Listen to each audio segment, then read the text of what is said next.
Take a moment and think about your morning. What is the first scent you notice? What is the first sound you hear? For millions of us, the ritual is the same. The quiet hum of a machine or the rich aroma of fresh grounds filling the room. Today, coffee feels normal, almost ordinary. But have you ever stopped to think that this drink is the engine of history? Every single day, people around the world drink more than 2 billion cups. That means, at almost every second, someone somewhere is taking a sip that changes their mood, sparks an idea, or gives them strength to start the day. But life was not always like this. Before coffee, humanity lived in a strange, slow rhythm. People depended on the cycles of the sun. They woke up with the first light and stopped when the darkness came. The drinks of that time were simple and often dangerous. Water in cities was dirty. Milk spoiled quickly. Do you know what people drank for breakfast in the old days? Beer and wine. Life passed in a light fog of alcohol. Society was slow, sleepy, and unable to focus. The world needed a spark, something that could wake the mind without clouding the senses. The story of this awakening did not begin in a laboratory or a palace. It began in the wild, emerald mountains of Ethiopia more than 1,000 years ago. The hero of this legend was a simple goatherd named Kaldi. He lived a quiet life, moving his animals from one pasture to another. Kaldi knew his goats well, and that is why he noticed something strange one afternoon. His goats were behaving as if they were at a great party. They were not just eating. They were jumping, running, and dancing, completely forgetting their tiredness.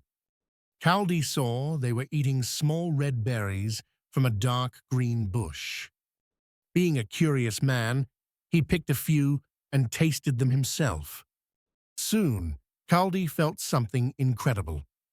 His body felt light, and his mind became sharp and clear. He no longer felt the weight of his years or the exhaustion of the long road. Kaldi wanted to share this gift, so he took the berries to a nearby monastery. But the monks were suspicious. The head monk, seeing the excited shepherd, feared these berries were a work of the devil meant to distract them from their quiet life. In anger, he threw the berries into the fire.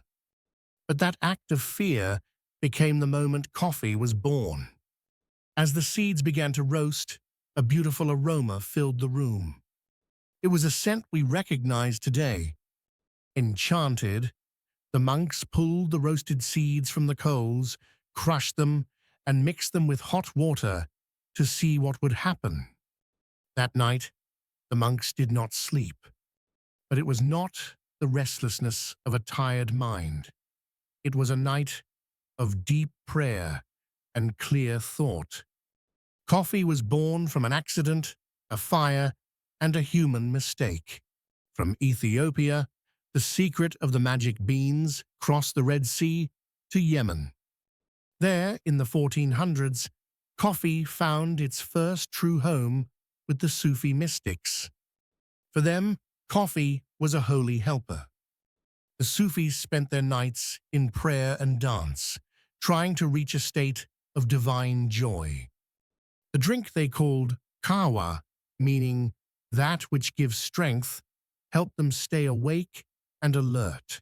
In Yemen, making coffee became a ritual.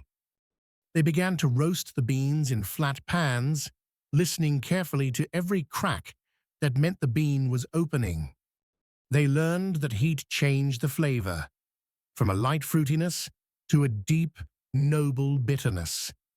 Coffee was no longer just food, it was a culture. It was traded in the port of Mocha, and from there, ships carried the treasure across the world. By the 1500s, coffee reached Mecca and Cairo, becoming part of every city street. When coffee left the monastery walls, it created something new, the coffee house. These were the world's first public spaces where status did not matter. In a coffee house in Istanbul, a merchant, a poet, a scientist, and a simple worker could sit at the same table. They didn't just drink. They argued, played chess, read poetry, and most importantly, they shared news. This scared the rulers. In 1511, the governor of Mecca banned coffee. He was afraid that energetic people sitting in coffee houses would start to talk about politics and plan revolutions. He ordered the coffee to be burned in the streets. No, the ban did not last. People loved the clarity too much to go back to a world without it. In Europe, the story was the same. When coffee reached Venice and London, some priests called it the devil's drink.